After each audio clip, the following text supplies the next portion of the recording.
Boa noite a todos, sejam muito bem-vindos a mais uma transmissão do canal 3005. Hoje o professor Walter dará continuidade ao tema do sábado passado, que é sobre o Hermes Trismegisto e os princípios herméticos. E antes de eu passar a palavra para ele, eu gostaria de pedir para todos que curtam aí o vídeo. Quem não está inscrito ainda, que se inscreva, para ajudar aí que o Facebook entregue esse vídeo para mais pessoas e que possa ajudar o canal aí a crescer. Bom, sem mais delongas, eu passo a palavra ao professor e saúdo também a nossa irmã Paula. Boa noite. Boa noite a todos, sejam todos bem-vindos. O nosso irmão Alain, nossa irmã Paula e todos os amigos que estão, irmãos que estão nos acompanhando, e vamos falar sobre algo que eu digo que é importantíssimo para a humanidade, que é justamente os princípios herméticos, né? Nós já fizemos uma introdução, né? Aí são 7 princípios herméticos, né? O Alain vai mostrar o princípio do mentalismo, o da correspondência, o terceiro, vibração, quarto, polaridade, 5, ritmo, 6, causa e efeito e gênero, né? Então, a abordagem vai ter o iniciado, o entendimento e as considerações.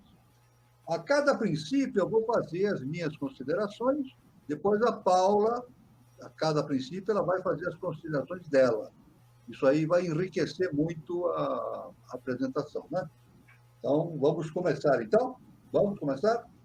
Então, o Alain, nosso irmão Alain, vai colocar o primeiro lá. Primeiro princípio, o princípio do mentalismo. Agora, é claro que eu gostaria agora que o Alain passasse para a minha imagem, né? Depois, quando a Paula falar, você passa para a imagem da Paula, né? Vamos fazer isso? Você passa para a minha imagem, depois, quando a Paula falar, ela vou fazer, aí passa para a imagem da Paula. Muito bem. Então, o primeiro princípio, né? O primeiro princípio que nós vamos claro, só podia ser, o primeiro princípio de Hermes Trismegisto, que é o princípio do mentalismo. Princípio do mentalismo. Isso. A enunciação do princípio é esse. O todo é mente. O universo é mental. Esse é o primeiro princípio. Esse princípio contém a verdade de que tudo é mente. Explica que o todo é espírito. É incognoscível. É indefinível em si mesmo. O todo pode ser considerado como uma mente viva, universal, infinita. Ensina também que que todo mundo fenomenal do universo é simplesmente uma criação mental do todo. Então, tudo que existe é uma criação mental do todo, né? E hoje, atualmente, a ciência já está, boa parte da ciência, principalmente a física quântica, já está começando a enveredar por esse caminho, né? Essa criação mental está sujeita às leis das coisas criadas. O universo, em suas partes ou unidades, tem sua existência na mente do todo. É isso? Ou seja, nós podemos dizer assim que do tudo, tudo vem. Do nada, nada vem.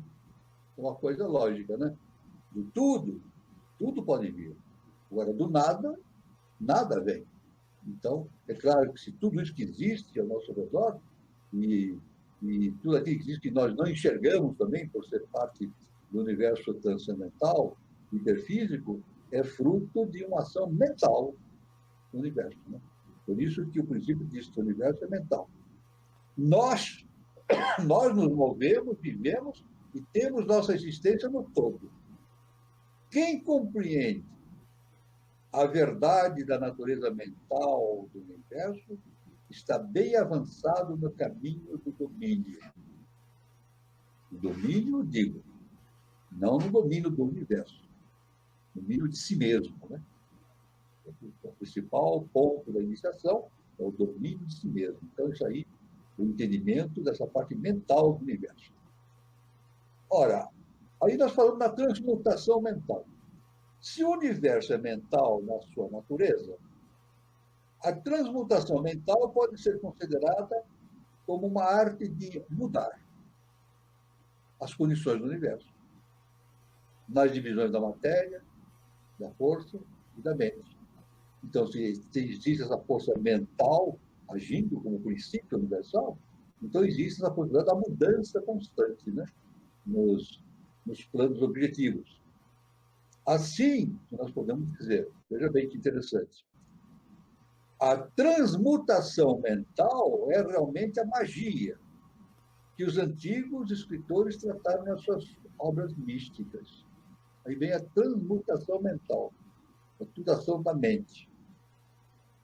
Se tudo é mental, então a arte que ensina a transmutar as condições mentais pode tornar o mestre diretor das condições materiais, tão bem como das condições chamadas ordinariamente mentais.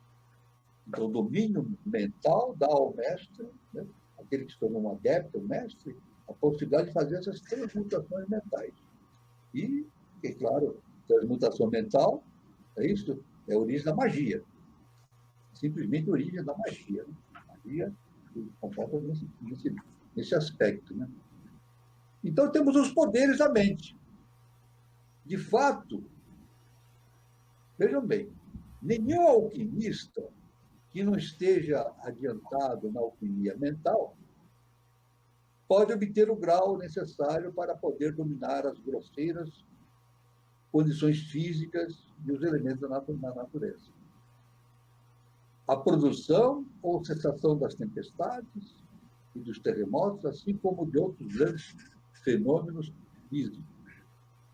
Então, isso aí, evidentemente, esse poder mental que considera o domínio de si mesmo, né? É isso?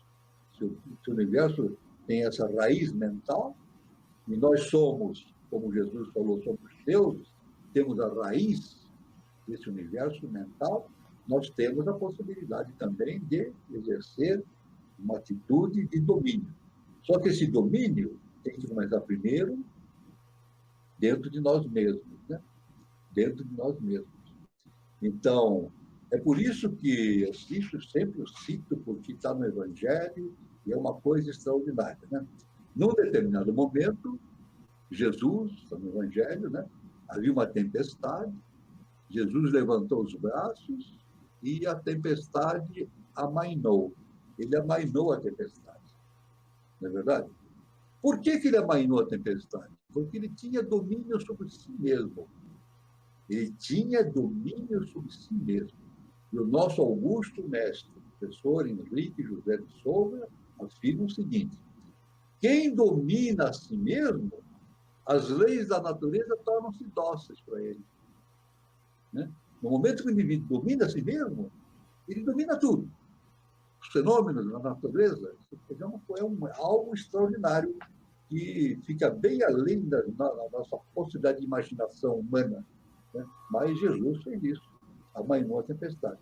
E como nós vamos ver, ele amainou quem? Os elementais, que a tempestade é formada por elementais. Então ele levantou a mão e acalmou os elementais. Os elementais ficaram quietinhos e ele, evidentemente, a tempestade passou. Esses mestres, entretanto, não exibem em público os seus poderes. Se negam a exigir em público seus poderes. Quer dizer, eles não gostam de dar show de magia na frente do mundo. Eles não fazem isso. Mas procuram o afastamento do tumulto dos homens com o fim de abrir melhor o seu caminho na senda do conhecimento. Interessante que Jesus falava isso. Quando ele curava alguém, ele dizia duas coisas importantes. Ele dizia duas coisas importantes. Tua fé te salvou. E dizia assim, vai e não conte nada para ninguém. Ele falava, está no Evangelho. Interessante, é algo estranho, né? Ele dizia, vai e não conte nada para ninguém. É isso. Por que nós podemos entender por que ele falou isso? Por que ele falava isso? Porque ele dizia o seguinte, quem te salvou não fui eu. Jesus falava, não fui eu, foi a tua fé. Foi você mesmo, né? A tua salvação vem de dentro de você mesmo. Não é isso? Zerou o karma, deu um jeito no karma, então a tua fé te salvou. Então, Jesus seguia exatamente esse princípio o primeiro princípio mental do Hermes Trismegisto, né? Então, nós podemos agora imaginar o seguinte: quando nós fomos construir uma casa, isso na vida prática acontece também, né? Quando vai se construir uma casa, um prédio, uma coisa qualquer, o que inicialmente funciona? A imaginação. Então, o arquiteto vai imaginar como vai ser aquela casa, como vai ser aquele prédio. Ele imagina um ou mais arquitetos e coloca no papel, no desenho, para oficializar o projeto, né? Então, tudo ocorre na imaginação, no processo mental. E depois vai tudo no papel. E do papel vai para a prática. Aí vem o pessoal da construção e ergue aquilo que foi feito. Então, na verdade, um prédio, quando a gente vê um prédio prontinho, todo prontinho, na verdade é uma criação mental. A pessoa pode dizer, vieram lá, colocaram os tijolos, colocaram o cimento. Né? Não, mas o prédio, uma casa, é uma criação mental, parte de uma criação mental, porque nós seguimos exatamente esse processo do primeiro princípio, que tudo é mental. Né? Tudo que existe no mundo objetivo tem sua matriz mental. Tudo o que existe no mundo tem matriz mental. Por exemplo, uma palestra. Eu estou dando essa palestra aqui, né, hoje. Isso aí, no meio iniciado, todo mundo sabe disso. Mas essa palestra que eu estou fazendo, e o que a Paula vai falar também, já existe no mundo mental. Porque nós, inicialmente, nos preparamos, imaginamos, pensamos, meditamos, então está lá, está no mundo mental. É isso? Pronto. E o caso do trânsito, um caso também de criação mental, o caso do trânsito, né? Por exemplo, um condutor de veículo que normalmente transgride as regras de trânsito, ultrapassa farol, não atende os sinais, etc., né? Ele está fazendo uma criação mental. E o acidente vai acontecer inevitavelmente. Então, se ele não segue aquele padrão mental, que lhe diz que ele tem que seguir as normas do trânsito, os sinais e tudo, né? Ele está realmente criando dentro dele a possibilidade de um acidente. E isso, inevitavelmente, em algum momento vai acontecer. Então, o acidente, é por isso que o nosso mestre sempre falava isso. Nada acontece por acaso. Nada acontece por acaso. Existe uma lei, existem os princípios básicos de causa e efeito, então isso é muito importante, esse entendimento. Então, o padrão de comportamento estabelece o hábito mental, negativo ou positivo, né? Então, o exercício do padrão mental negativo ou positivo estabelece o futuro no indivíduo. Ele vai determinando o seu futuro de acordo com o seu comportamento. É claro que para isso, nós temos essa atitude mental, e essa atitude mental pode ser corrigida. Pode ser corrigida. Como é que nós fazemos para corrigir uma atitude mental inadequada? É isso que na eubiose chama-se nidanas e skandhas. Nidanas, aquilo que faz parte do mundo anterior ou lunar, e skandhas, o que faz parte do futuro, solar. Né? Então, algo importante que tem que fazer com o comportamento é fazer justamente o contrário. Fazer o contrário. Um exemplo tipo é um rolo de papel. Se eu tenho um rolo de papel, todo mundo sabe, desde criança a gente sabe dessa história. Se eu tenho um rolo de papel, eu faço um rolinho e põe em cima da mesa, deixa um certo tempo enrolado, a gente põe em cima da mesa e ele vai ficar enrolado o papel, na folha de papel. Não é isso? E se eu pedir para alguém esticar aquele papel, ele pode chegar e passar a mão em cima, passar a mão, passar, que o rolo não vai ficar direito. Então, como é que a gente sabe intuitivamente, como é que a gente sabe a maneira de tornar aquele papel liso novamente? Enrolar o papel no sentido contrário. É instintivo, é intuitivo. Nós pegamos aquele papel que está enrolado, enrolamos no sentido contrário e o papel fica liso novamente. Isso acontece com o comportamento também. Então, esse é o grande desafio. Quando nós percebemos algo que não é correto no nosso comportamento, então nós temos que produzir uma atitude mental contrária para fazer a correção.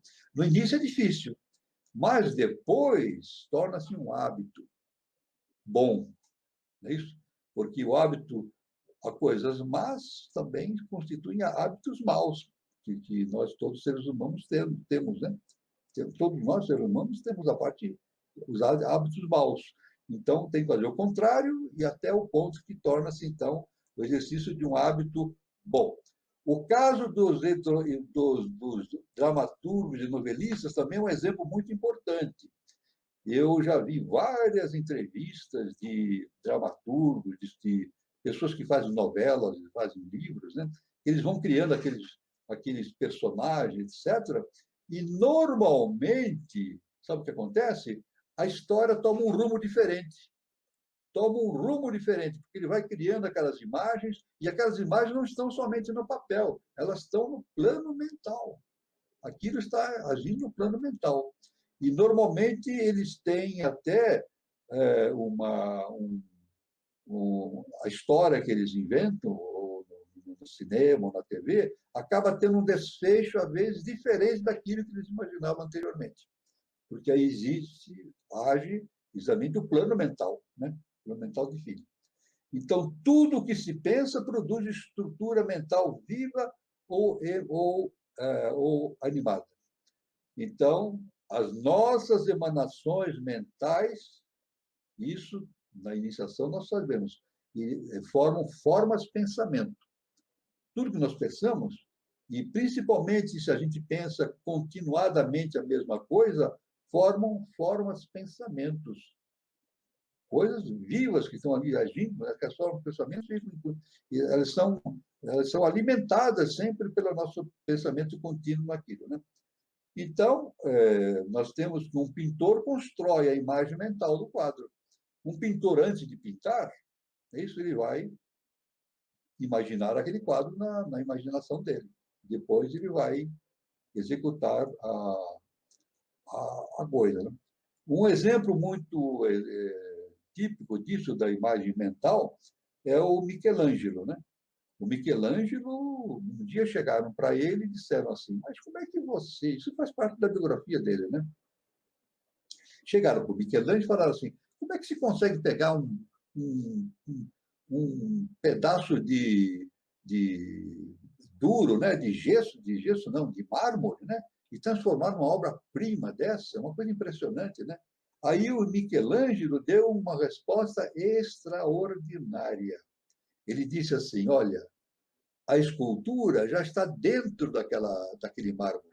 Eu apenas tiro os excessos. É uma coisa impressionante, né? Então ele dizia. É claro, então, veja bem, aquela escultura já existia no plano mental, nos arquétipos.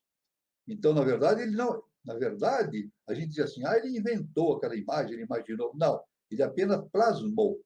O Michelangelo plasmou, ou outros escultores e pintores, eles plasmam no mundo físico aquilo que é importante.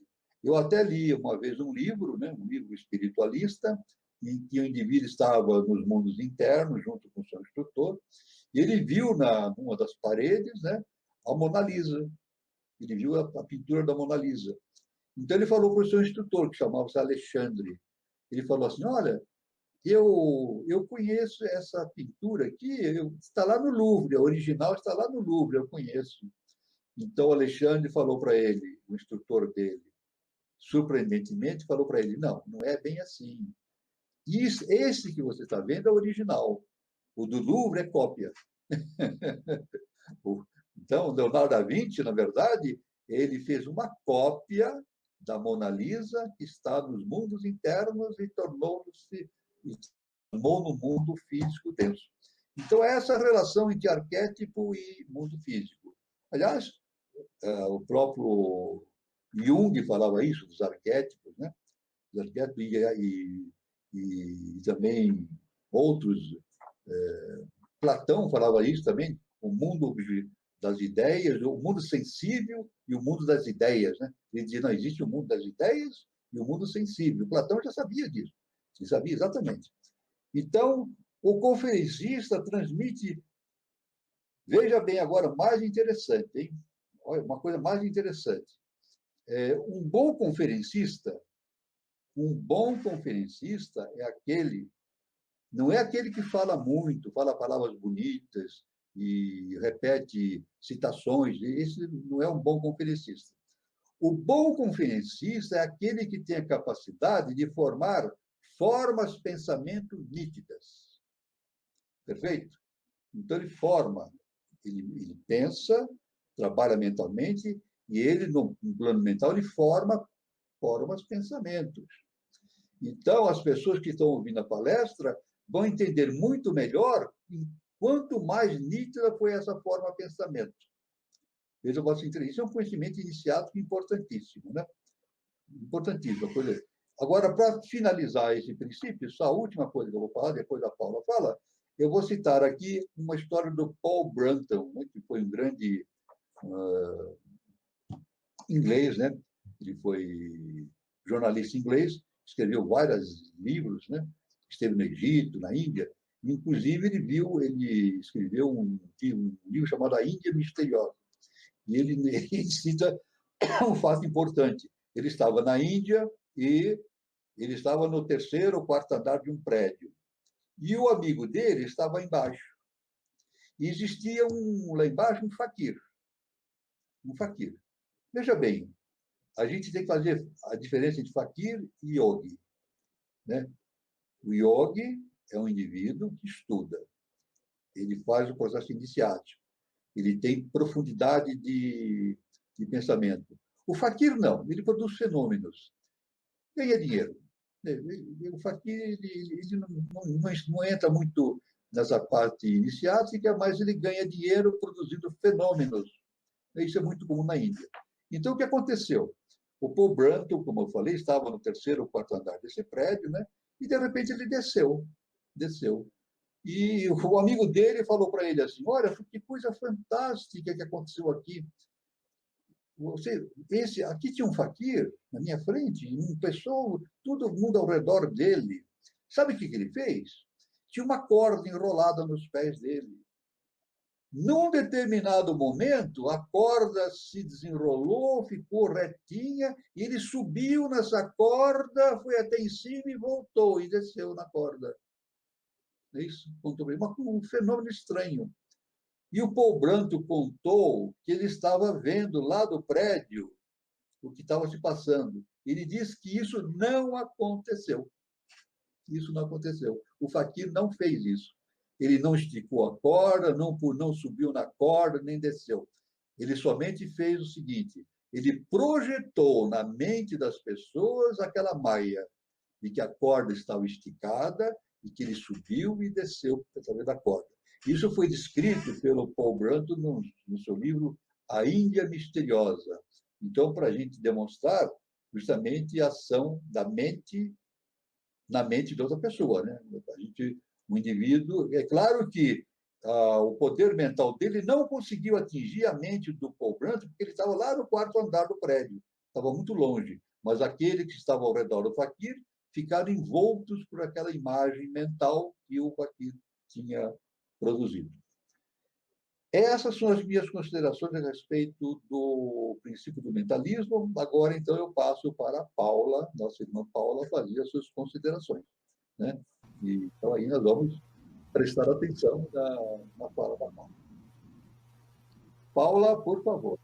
Professor Walter, boa noite a todos, né? Professor Walter, eu queria muito agradecer essa oportunidade, porque esse estudo está realmente me trazendo maravilhas para a vida, né? Como mudanças, como reflexões e meditações. Eu fico admirada cada vez que eu estudo, né, os princípios herméticos, porque na verdade eles não estão no Egito, né? Não estão com Hermes, assim a gente pode dizer. Nós somos eles vivos hoje, né? Cada vez que eu estudo, eu percebo que para alinhar ou agir por excelência em um deles, você tem que trabalhar os outros seis, né? Se você está à deriva em um deles, você está à deriva nos outros, né? Não tem como você está por excelência em um e nos outros não. E eu fui atrás, né, porque como os egípcios lidavam com isso, e havia uma crença em assim, que todo egípcio ele escrevia nos papiros a sua história de vida, principalmente aquilo que tinha dado certo. Eles acreditavam, isso era envolvido e eram levados no seu chakra cardíaco com eles, né, no seu sarcófago. Eles acreditavam que assim, eles voltavam para Deus tudo aquilo que tinha dado certo, porque eles sabiam que eles tinham usado de uma lei que tinha feito com que eles agissem certo na vida. Aí, evolução, que a gente fala, né, era o envolver para eles, né? Então, quer dizer, hoje Hermes fala, né, você vai envolver e papiros que eles falam, quer dizer, você vai desenrolar os papiros da mente de Deus. Né? E hoje esses papiros estão aonde? Aí no mundo. Né?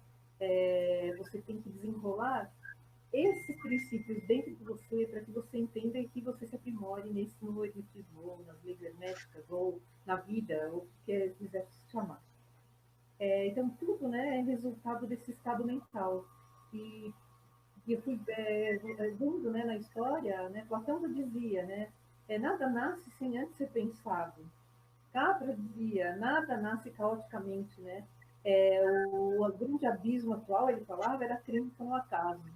O homem mundano, ele acha que tudo é por acaso, né? O que lhe causa felicidade, ou que lhe causa tristeza, o acaso que foi o responsável. A gente sabe, pelos princípios, a responsabilidade é toda nossa. Né? Nós somos os criadores daquilo que experimentamos. E não temos que nos culpar por situações que não dão certo. Porque, na verdade, às vezes, criamos ou buscamos nesse plano mental, quando acessamos, situações que são verdadeiras situações pedagógicas para aquele lado nosso que ainda é criança, que ainda não entende a expressão. Ninguém cobra, né? Como eu sempre brinco no pelo menos lá, ninguém cobra da gente perfeição, né? Perfeição é ego.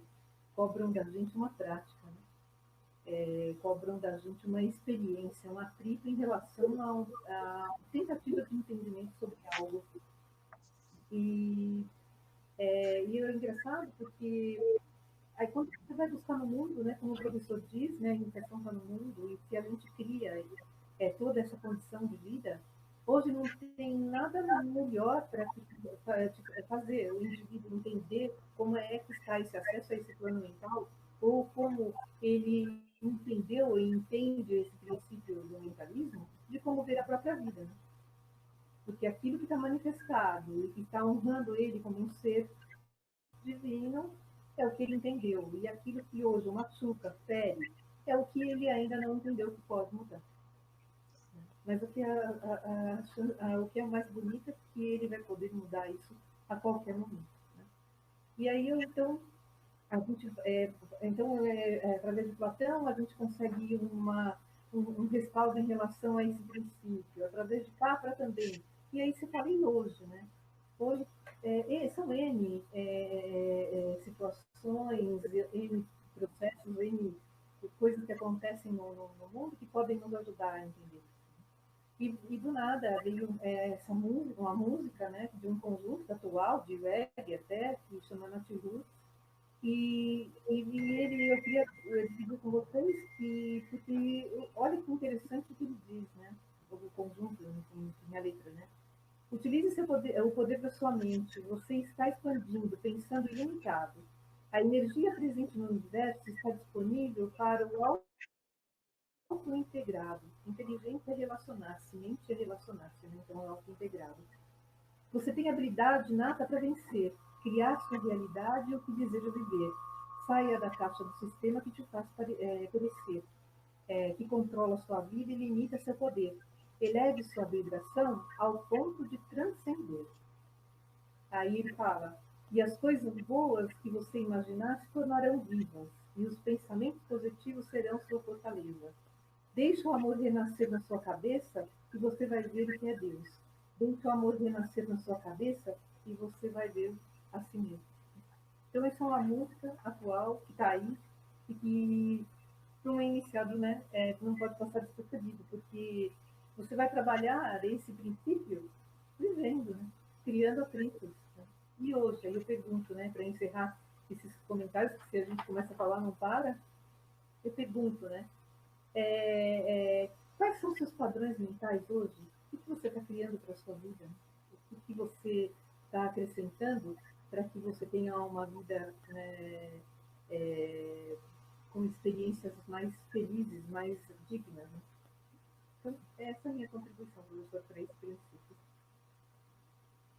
Excelente, gostei muito. Você viu, a Paula realmente fez considerações realmente extraordinárias a respeito desta questão da mente, né, que é muito importante na transformação do indivíduo. Né?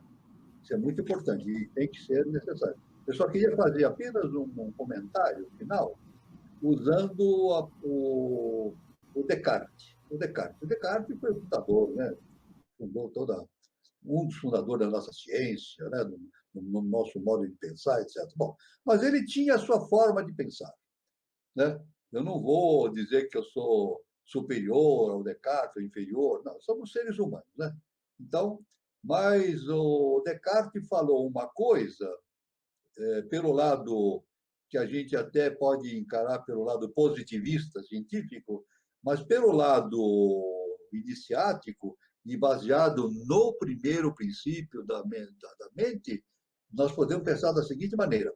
Descartes afirmou o seguinte, veja bem, olha, eu não li em lugar nenhum isso aí. Isso veio na minha mente através da intuição. Descartes, num determinado momento, ele disse o seguinte, penso, logo existo. Não é isso que Descartes falou? Penso, logo existo. É isso? Então, agora, eu falo assim, eu penso, logo eu penso que existo. Eu falo um pouquinho diferente de Descartes. Não é isso? Porque se for pelo lado do Descartes, eu digo assim, eu penso, logo existo. Então eu digo assim, eu penso, eu sou Walter. Eu sou Walter. Pelo pensamento cartesiano, eu vou assim, eu sou o Walter. E eu não sou o Walter. A verdade é que eu não sou o Walter. O Walter é uma maia. Na verdade, o Walter é uma mentira que está dentro de mim. Uma mentira que dentro de mim. Por quê? Jesus falou, vós sois deuses. Não é isso? Eu não sou Walter, a Paula não é Walter, a Alain não é Alain. Cada um de nós e cada um daqueles que estão nos assistindo é Deus. É Deus. Então, quando eu falo penso, logo existo, eu fico na forma imaginária da coisa. Né? Então, eu digo assim, eu penso, né? Logo, eu penso que existo. Não é isso? Eu imagino que eu sou a minha forma. Mas pelo primeiro princípio hermético da mental, não. Nós temos a possibilidade de chegarmos à condição do entendimento da verdadeira natureza na nossa essência, que é divina. Divina, né? Tudo bem? Segundo princípio, o princípio da correspondência. Veja bem, o que está em cima é como o que está embaixo. E o que está embaixo é como o que está em cima. Eu só quero fazer uma observação, né, que todos os livros da iniciação falam isso. A afirmação não pode ser assim. O que está em cima é igual ao que está embaixo, e o que está embaixo é igual ao que está em cima. Não é assim. Existe uma semelhança. Então, o que em cima é como o que está embaixo, e o que está embaixo é como está em cima. Então, é analogia. É um problema de analogia. E por esse princípio de analogia que nós podemos entender o universo. Eu não posso entender o universo como um todo, porque a minha mente não consegue penetrar os mistérios do universo, porque eu sou um ser humano, não é verdade? Né? Ou melhor, eu me imagino um ser humano. Eu não sou um ser humano. Veja bem, para todos, eu sou um ser humano? Eu não sou um ser humano. Se eu falar isso, vamos dizer, quando eu falo isso, as pessoas vão dizer, você é um doido falar isso, você não é um ser humano. Não, Eu não sou um ser humano, eu estou passando pela experiência de ser humano. Não é verdade? E pelo processo da evolução, nós já passamos pela experiência mineral, já passamos pela experiência vegetal, animal, e atualmente nós estamos passando pela experiência humana. Mas nós não somos seres humanos. Jesus, vós sois deuses. Ponto final. Não tem nem o que discutir. Né? E o nosso mestre afirma isso também. Nosso augusto mestre, professor Henrique José de Souza. O entendimento desse princípio, né? O segundo princípio, o princípio da correspondência. Este princípio contém a verdade que existe uma correspondência entre as leis e os fenômenos dos diversos planos da existência da vida. Diz-se que o que está em cima é como o que está embaixo. Isto é, existe uma analogia, uma correspondência, mas não uma igualdade ou semelhança. Né? Tanto que Moisés, ele diz, fomos feitos à imagem e semelhança de Deus. Ele já falou no Gênesis, ele falou isso, né? Fomos feitos à imagem e semelhança de Deus. Isso. A compreensão desse princípio dá ao homem os meios de explicar muitos paradoxos obscuros e segredos da natureza. Existem planos fora dos nossos conhecimentos, mas quando lhes aplicamos o princípio de correspondência, chegamos a corresponder, a entender muita coisa que, de outro modo, nos seria impossível compreender. Os antigos hermetistas, milhares de anos e centenas de anos atrás, consideravam esse princípio como um dos mais importantes instrumentos mentais por meio do qual o homem pode ver além dos véus que encobrem sua vista, gerando o desconhecido. Isso. Eu não posso entender o universo, porque a minha mente não chega lá. Mas, por analogia, eu posso entender o universo. Por exemplo, eu não posso entender Deus. Eu posso entender Deus? Não posso entender Deus, porque a minha consciência não está lá, não consegue. Mas, por analogia, eu posso começar a perceber o que é Deus através da sua manifestação, que são as leis universais. E o nosso Augusto Mestre fala, a lei é justa e perfeita. Ora, somente o que é justo e perfeito pode dar origem ao justo e perfeito. Então, é uma analogia que eu faço para entender o que é Deus, não pelo Deus em si mesmo, mas pela sua projeção na base da Terra, na sua manifestação. Então, o princípio da correspondência se manifesta em tudo, porque é uma correspondência, harmonia e correlação entre diversos planos do universo. Existe uma correspondência. Os princípios de vibração, polaridade, ritmo, causa e efeitos manifestam em todos os planos.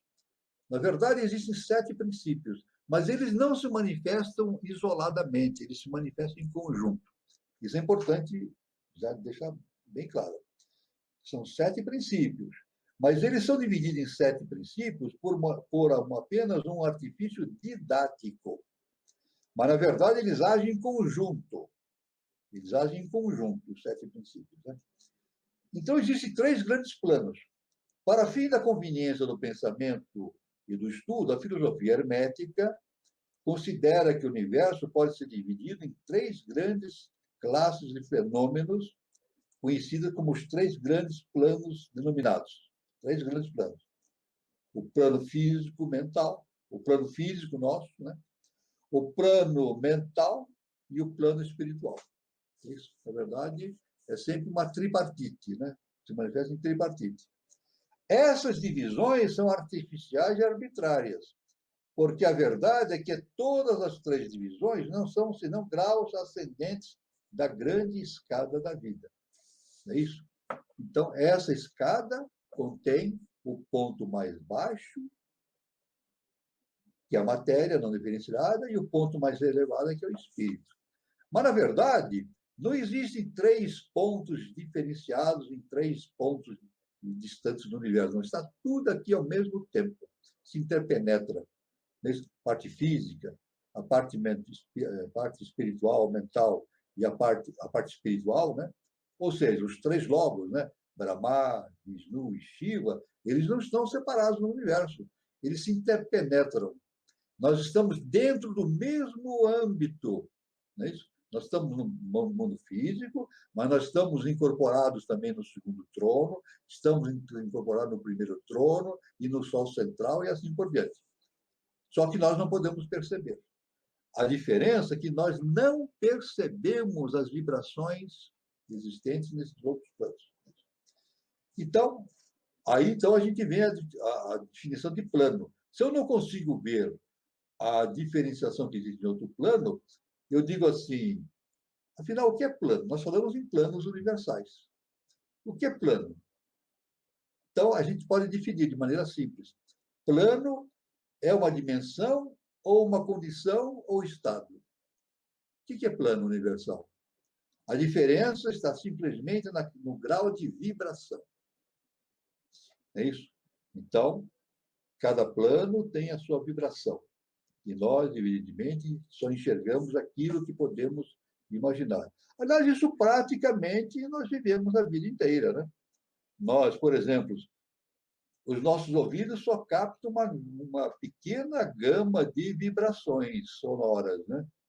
Mas, ao redor de nós, existem vibrações das mais variadas, tanto de origem terrestre como de origem cósmica, né? Aqui, nós estamos cercados por vibrações de rádio, TV, celular, e vibrações cósmicas, raios cósmicos, etc.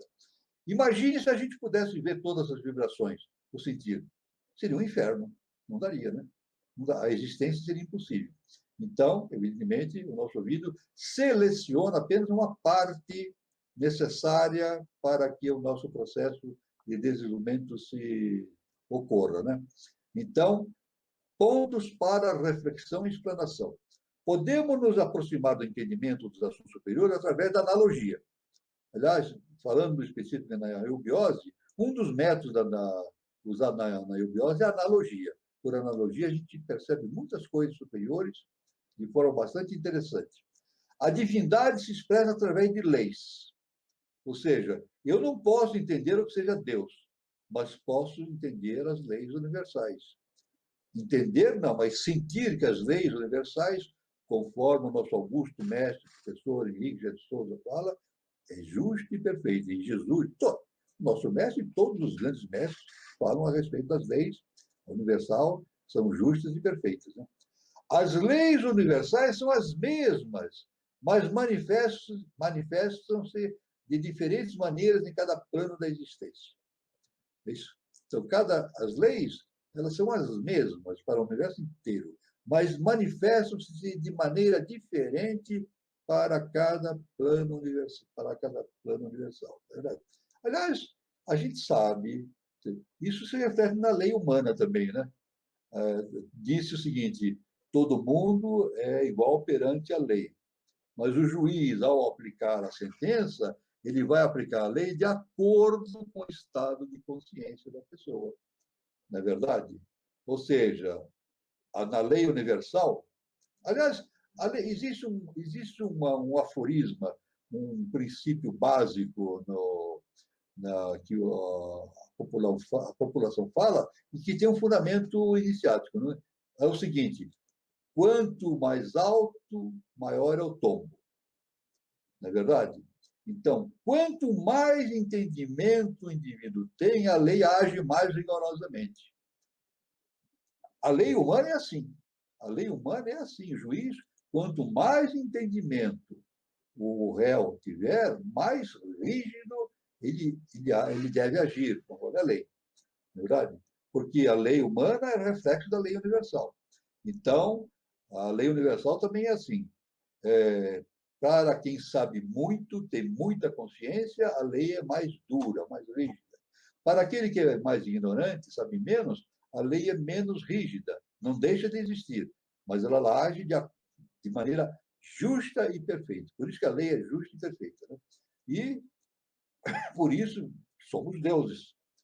Somos deuses e vivemos esse momento importante da expansão da nossa consciência divina para o exterior. O mistério que existe, o grande mistério que existe no universo, que não está desvendado por nenhum livro, nenhuma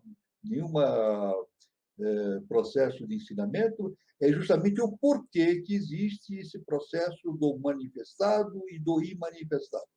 Por que motivo o eterno, num determinado momento, do imanifestado, ele passa para o manifestado? Este é o maior segredo que o universo tem, não é verdade? E eu já disse, finalizando, eu mostrei um desenho anteriormente, um círculo e um quadrado, né? Um quadrado envolvendo o círculo e o círculo envolvendo o quadrado. E na matemática, os matemáticos falam na quadratura do círculo e na circulação do quadrado. Essa é, segundo a HPB, é a imagem mais misteriosa que existe no universo.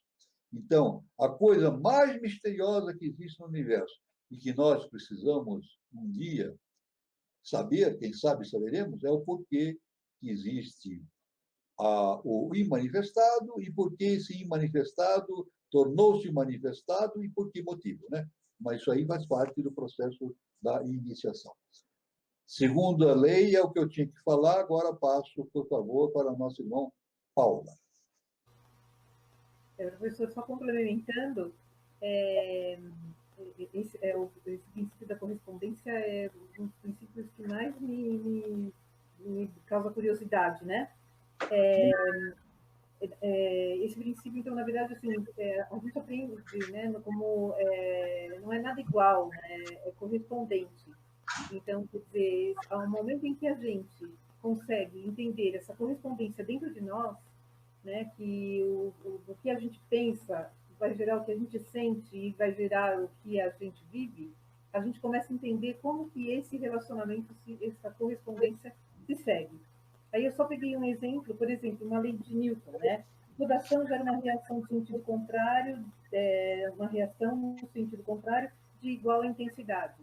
A gente conhece uma lei física, mas se eu não falasse que era uma lei física, eu poderia dizer que era uma lei kármica, porque dá uma definição perfeita.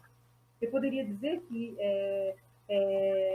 essa lei funcionaria perfeitamente para trabalhar o meu plano mental, como também o meu plano emocional, né? Então, tudo aquilo que dá certo e que funciona como uma lei, funciona em qualquer plano. E eu acho que nós temos, como iniciados, temos que estar atentos, porque todos os universos manifestados estão dentro de nós. Então, nós temos que nos espelhar nesses universos e usar essas leis para o nosso aprimoramento. Outra coisa que também meditei sobre, né, é que, assim, o fato de sermos inteligentes, né, que nos difere dos outros reinos, essa inteligência, a inteligência é a arte de relacionar coisas, né? Então, o que hoje faz com que Hermes, né, lá do Egito, né, fique vivo, o fato da gente poder relacionar essas leis e criar aspectos novos de experiências dessas leis, dessas correspondências. Né? Que mais que eu posso complementar? O fato da gente relacionar coisas diferentes, de planos diferentes, faz com que a gente possa ser autor de mudanças totais na nossa vida. É isso que eu complemento, professor Walter. Muito bem. Ótimo, excelente, viu? Só mais um complemento, professor. Eu fiz achei uma relação extremamente bacana na Cabala, ou mesmo no nosso templo santuário, nós temos o nome de Deus escrito, né? Yod He Vav He. Se nós pegarmos a representação gráfica dessas letras e colocarmos na vertical, a gente tem a própria formação, né? Então, cabeça, corpo e membros do ser humano, né? Então, quer dizer, aí você vai relacionar que, assim, que tudo corresponde, né? Está tudo relacionado, né? Não tem nada, nenhum fiozinho perdido, né? E isso que é muito, muito interessante. Essa é minha contribuição. Perfeito, gostei muito, exatamente. Isso aí foram considerações muito importantes que a Paula fez a respeito do assunto, né? Um assunto bastante complexo, né? Não é fácil, né? Não é fácil entender, mas a gente, na nossa esfera humana, a gente vai se esforçando, né? E entramos no terceiro princípio, o princípio de vibração.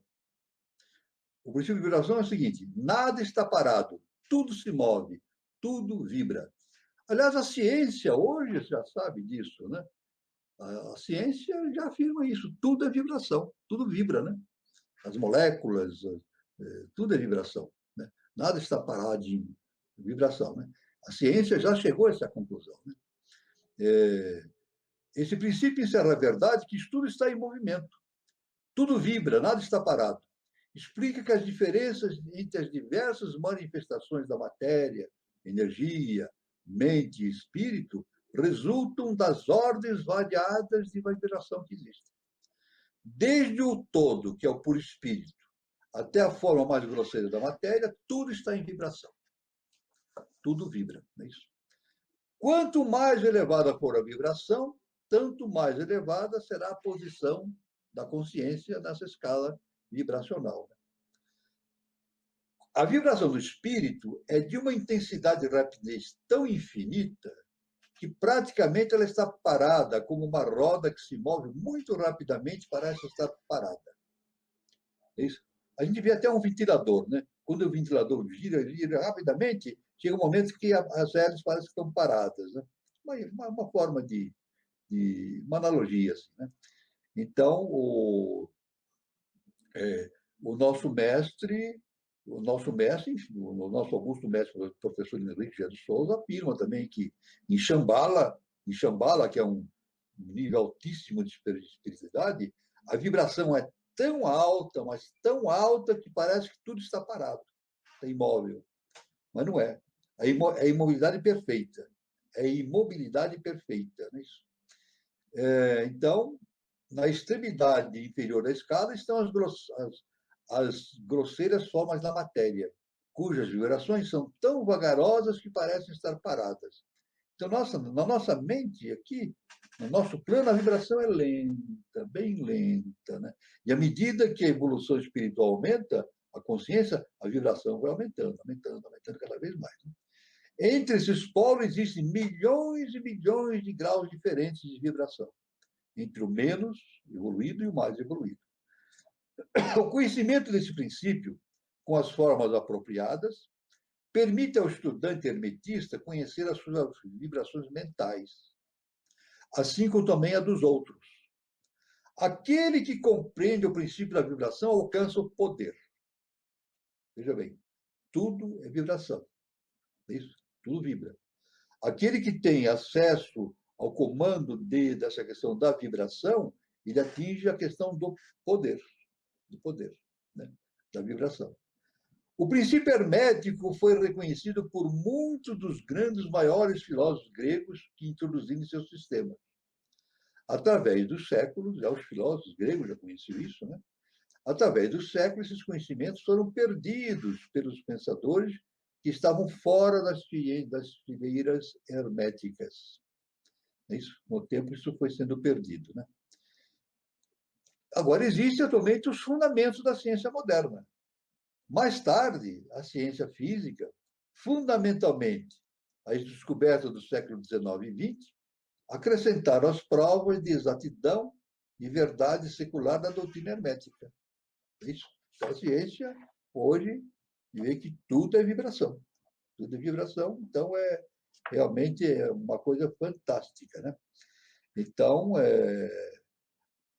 aliás, pela física quântica moderna, né? Pela física quântica, nós chegamos até um ponto em que nós podemos imaginar, quem estuda já entrou nesse campo, né?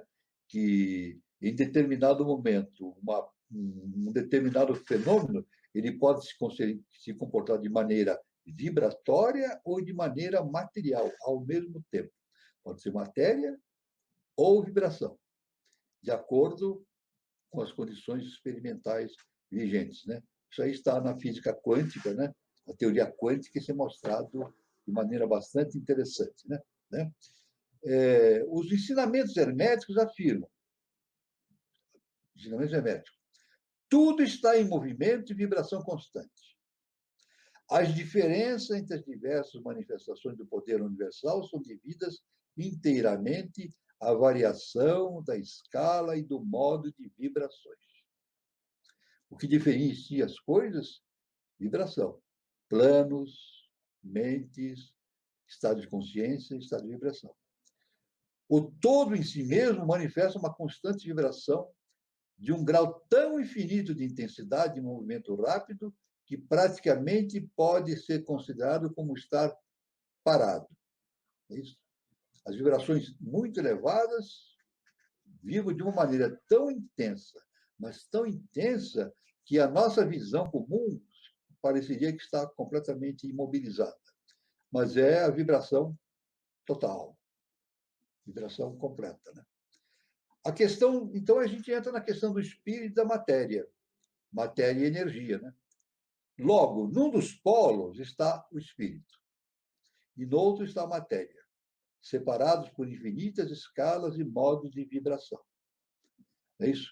A única diferença, principalmente, fundamentalmente, na teologia ocidental, é que se demonizou a matéria e considerou-se o espírito como divino. Não é isso? Então, na teologia ocidental, matéria é coisa do demônio, espírito é coisa de Deus. Mas não é verdade, porque matéria e espírito se complementam. E isso o nosso mestre fala. Não existe matéria sem espírito e nem espírito sem matéria. Na verdade, olha, Einstein já começa, né? Entrou na quarta dimensão, né? Existiam 3 dimensões, ele já, o gênio, né? Já entra no estudo da quarta dimensão e ele já diz, não, matéria se transforma em energia e energia pode se transformar em matéria. Já se consegue transformar matéria em energia, né? De maneira brutal, né? Bomba atômicas e coisas horríveis. Né? Mas existem físicos que dizem que na física, na microfísica, já se conseguiu, em quantidades mínimas, na microfísica, transformar energia em matéria. Isso já é uma coisa evidente na microfísica e, fundamentalmente, nos conhecimentos da física quântica. Né? Então, modernamente, a ciência oficial provou que matéria e energia são simplesmente movimentos vibratórios diferentes. Movimentos vibratórios diferentes, né? Então, isso aí é muito importante. Em sequência, pelo conhecimento oculto, a mente e ainda outro modo diferente de vibração. Pelo conhecimento oculto, a mente é ainda, não é isso? Outro modo diferente de vibração. Não é isso? A ciência ensina que a luz, o calor, o magnetismo e a eletricidade são simplesmente formas de movimentos vibratórios. Pronto, aí está. Ainda mais, outros fenômenos estão por serem explicados pela ciência no campo dos chamados fenômenos de coesão, ou seja, atração molecular, atividade química, atração atômica, gravitação universal e assim por diante. Então, a ciência tem muito que evoluir ainda para entender esses fenômenos todos, né? Um grande passo está sendo feito pela física quântica, né? Pela mecânica, pela física quântica, né? Então, a gente vê, inclusive, que entra no YouTube e vê as declarações dos físicos falando sobre física quântica, eles mesmos afirmam o seguinte: a física quântica é uma loucura. Eles mesmos afirmam, é uma loucura, porque a gente tenta entender as coisas estão acontecendo de tal forma que foge ao nosso entendimento e nós estamos nos esforçando para enquadrar tudo isso dentro de uma visão científica e assim por diante, né? Os ensinamentos herméticos vão muito além dos conhecimentos da ciência moderna. Eles ensinam que toda manifestação de pensamento, emoção, raciocínio, vontade, desejo, qualquer condição ou estado são acompanhados de vibrações. Aí está, estado vibracional. Uma parte dessas vibrações é expelida e tende a afetar a mente de outras pessoas por indução. Isso é muito importante, né? Então, a maneira como eu vibro, isso pode expandir fora de mim e afetar outra pessoa, positivamente ou negativamente. É por isso que, se tudo é vibração, então, se tudo vibra, é muito importante a manutenção de vibrações elevadas na nossa consciência para que nós possamos influir positivamente na mente das outras pessoas, né? Isso é muito importante, né? Então, isso é muito importante. Então, a vibração de uma pessoa tende a atingir outras pessoas de maneira positiva ou de maneira negativa, né? Esse é o princípio que produz os fenômenos da telepatia, da influência mental e outras formas de ação e poder da mente. Esses conhecimentos ainda estão sendo disseminados com grande rapidez nos tempos atuais. Pelo princípio da vibração, aplicado aos fenômenos naturais, nós podemos polarizar a mente no grau que quisermos, adquirindo-se assim um perfeito domínio sobre estados mentais, disposições, etc. Então, nós temos essa capacidade de alterar o nosso estado vibratório. É isso, nós temos essa capacidade de alterar o estado vibratório através da vontade. Porque, senão, se não houver uma vontade definida, a pessoa pode tender para estados vibratórios inferiores e ficar preso a esses estados vibratórios inferiores, né? Agora, através da vontade, não. Ele pode alterar o seu estado vibratório, elevar esse estado vibratório, né? E tornar-se de maneira um ser diferenciado dentro da sociedade. Do mesmo modo, é possível afetar a mente de outras pessoas, produzindo outros estados diversos, né? Por fim, o princípio de vibração possibilita a criação no plano mental o que a ciência cria no plano físico. Isso é importante, né?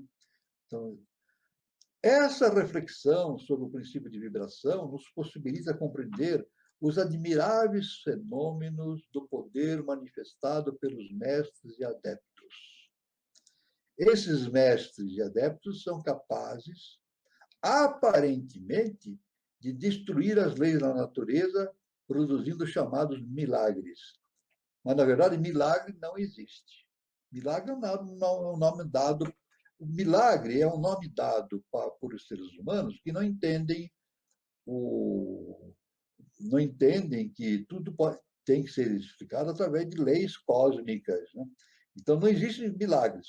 Existe, sim, a utilização de processos vibratórios e que produzem resultados importantíssimos no mundo físico, né? Mas, em realidade, esses seres, mestres e adeptos, né, que parece que destroem as leis da natureza, né, contestam as leis da natureza, mas, na verdade, eles utilizam as leis da natureza de maneira adequada, mudando vibrações de objetos materiais ou formas de energia.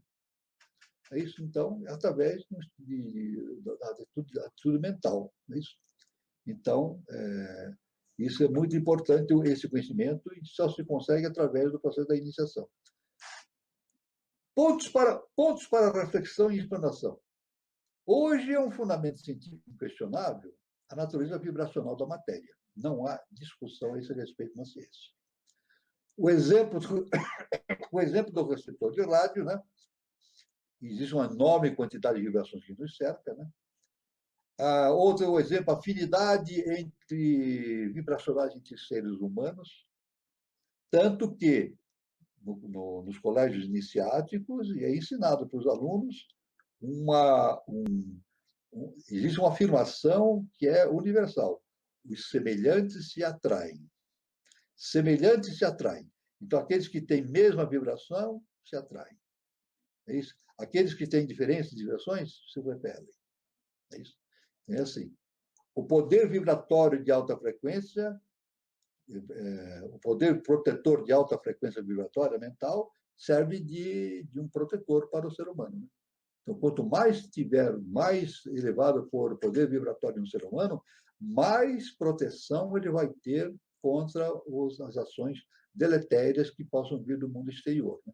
Então, a questão é manter o padrão vibratório elevado, né? Como é que se mantém esse padrão vibratório? Através de meditação, através de reflexão, né? E pensamento na divindade, e atitudes justas, honestas, justas, verdadeiras, sempre cuidando da verdade e assim por diante, né? O alcance das ondas mentais, quanto mais elevada for a frequência vibratória, é isso, depende do seu padrão vibratório. Felizmente, as vibrações elevadas, elas têm um alto poder vibratório. E as vibrações mais inferiores, ela tem uma frequência vibratória menor. Então, elas têm pouco poder de expansão.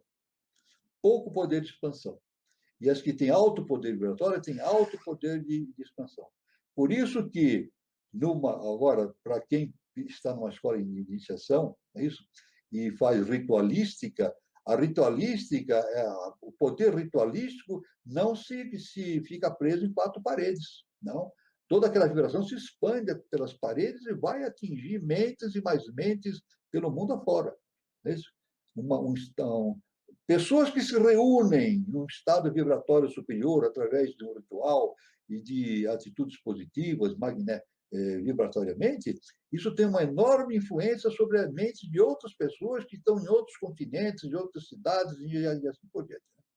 E é claro que isso aí pode gerar o que se chama de egrégoras.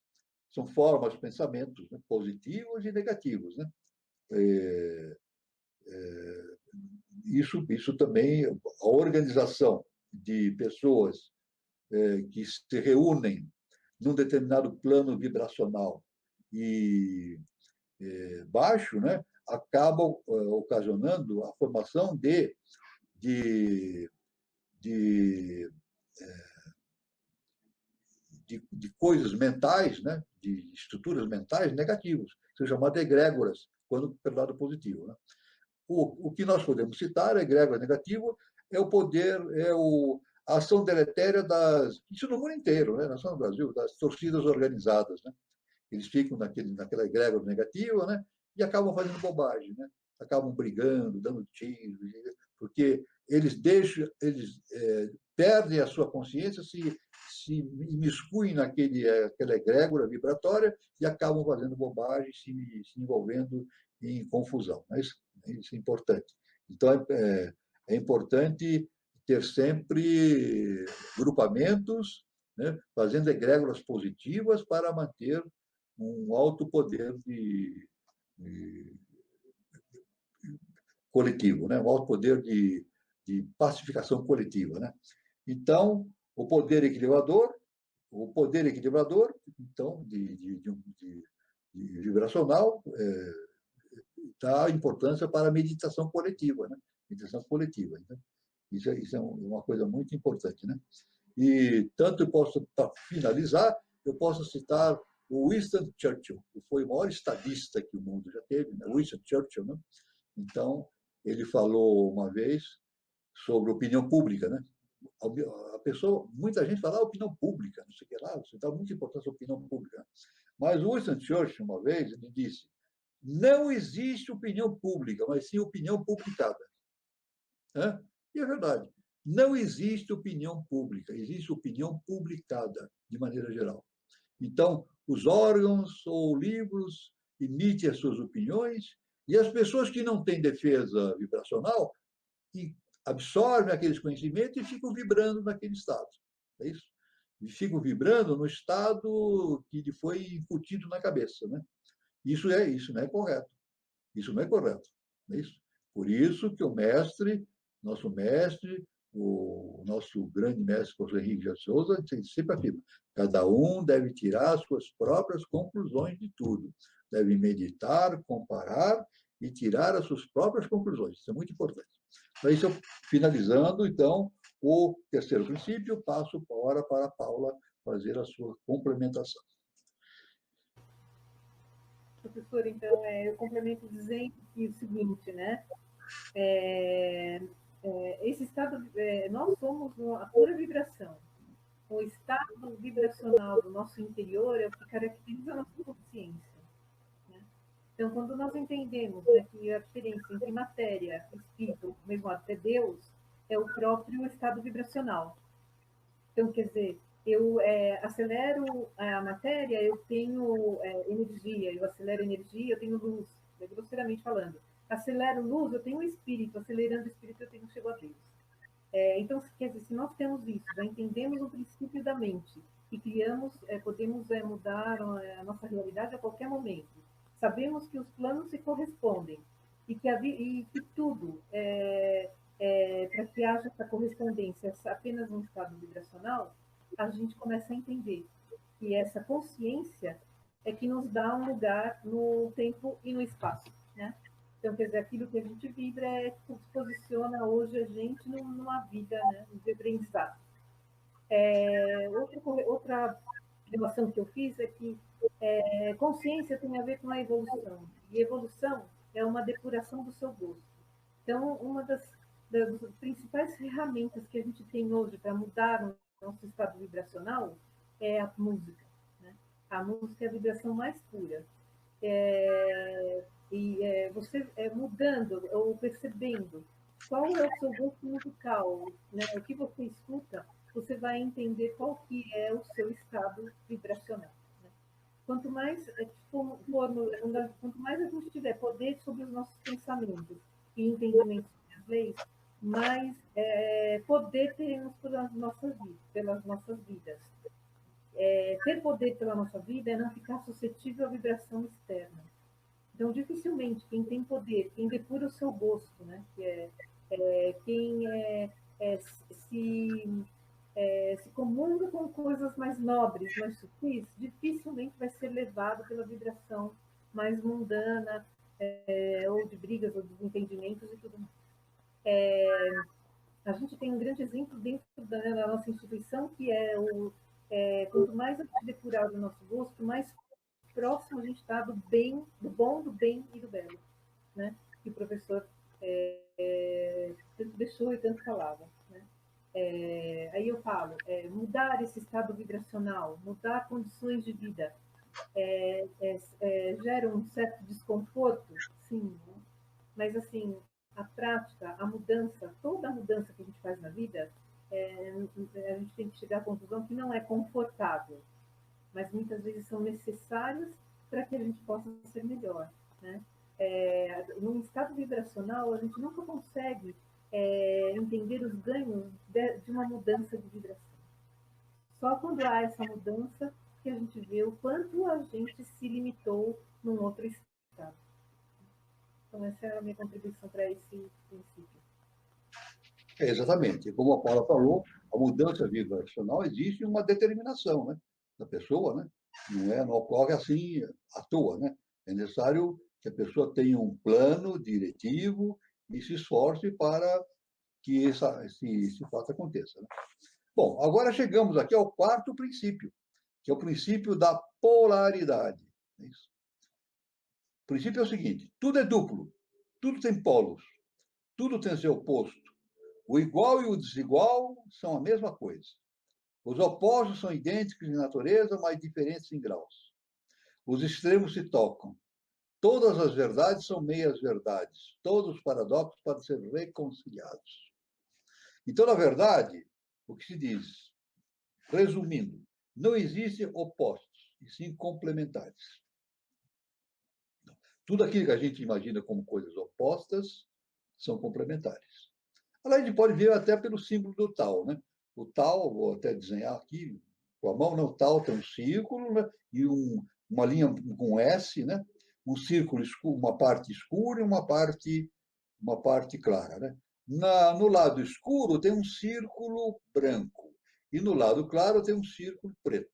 Significa o seguinte: se a gente for racionar pelo bem e pelo mal, existe o seguinte: o bem tem a raiz do mal e o mal tem a raiz do bem. Não existe nada que seja bem e mal. Existe o necessário. Tanto que isso é importante que o nosso mestre, um dos últimos ensinamentos que o nosso mestre deixou para nós, antes de partir para os mundos internos, foi o seguinte: eu gostaria que os discípulos entendessem a questão da polaridade.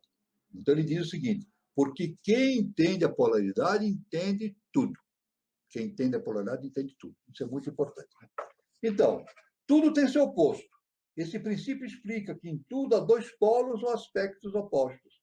Os opostos, simplesmente, são dois extremos da mesma coisa, consistindo em diferença em variação de grau. É isso.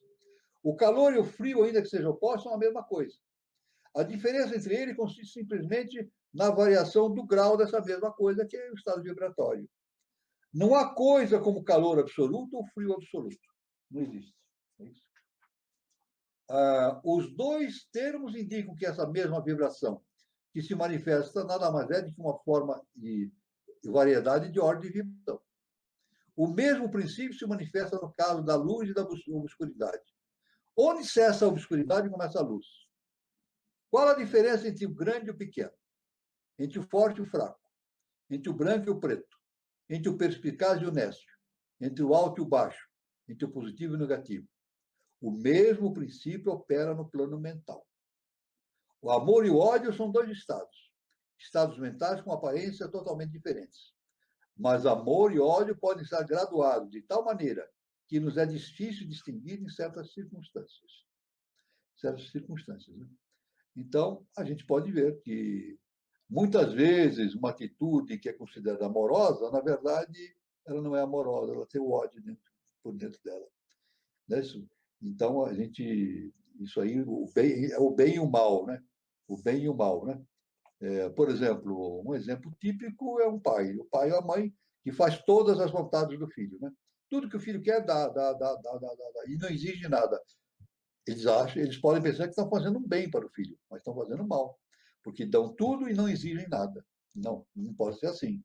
Tem que oferecer coisas, mas exigir em contraparte que o filho cumpra as suas obrigações, né? No estudo, no comportamento e assim por diante, né? Então, Deus e o diabo são, pois, polos da mesma coisa. O hermetista entende a arte de transformar o diabo em Deus por meio da aplicação do princípio da polaridade. A arte da polaridade fica sendo uma fase da alquimia mental. O conhecimento do princípio habilitará o discípulo a mudar a sua própria polaridade, assim como a dos outros, se ele consagrar o tempo e o estudo necessário para obter o domínio da arte. A diferença entre as coisas que se parecem diametralmente opostas é simplesmente questão de graus. Então, os pares de opostos podem ser reconciliados. E a reconciliação universal dos opostos é efetuado pelo conhecimento do princípio da polaridade. Eu estou falando sobre o princípio da polaridade, aqui é um estudo bastante extenso, difícil, não é isso? E eu acredito, Alain, que estamos já nos aproximando das 10 horas, né? E, como dissemos, essa segunda parte, nós vamos ter que ter uma terceira parte, né, Paulo? Uma terceira parte, eu comecei agora com o princípio da polaridade, é isso? Sim. Alain, tudo bem? Sim, professor. Porque já está em cima da hora lá, no meu relógio aqui faltam 3 minutos para as 10 horas, né? Tá. Então, é até bom, porque nós podemos, até na parte 3, a gente fala sobre a polaridade, dá uma aprofundada nessa questão, que é muito importante, conforme o nosso mestre me explicou, né? E depois, já estamos na quarta coisa, mais três vezes e terminamos o assunto das 7 leis herméticas, né? Maravilha, professor. Paulinha, as suas considerações finais. Paula, considerações finais a respeito da polaridade nesse ponto, mas depois nós retomamos normalmente a... A única coisa que eu gostaria de acrescentar é que, no caso da polaridade, a gente entende que, né, semelhantes de semelhantes são pontos de uma mesma coisa, né, partes de uma mesma coisa, né? A gente entende polaridade quando a gente consegue reverter um polo no outro, né? Quando há essa possibilidade de reverter uma situação através da vibração, a gente está falando de uma coisa polar. Mas não tem problema, professor, eu complemento melhor na próxima. Na próxima aula, então, nós continuamos com a polaridade, né, que é o quarto princípio, do mesmo sistema que nós continuamos até agora. Depois terminamos com mais 3 princípios e encerrado, então, o 7º princípio. Né? Tá ótimo, então, professor. Então, eu agradeço o senhor mais uma vez aí pela apresentação de hoje. Agradeço também a nossa irmã Paula. pela valiosa contribuição. E fica o convite aí para todo mundo que está nos assistindo hoje, para que no sábado que vem acompanhe aí a terceira e última parte desse assunto. Não é isso, professor? Isso mesmo, exatamente. Então tá, muito obrigado a todos, uma boa noite. E como sempre falo no final, luz, paz e amor para todo mundo. Muito obrigado, Paula. Obrigado, Alain. Luz, paz e amor para todo mundo. Sim, boa noite. Boa noite.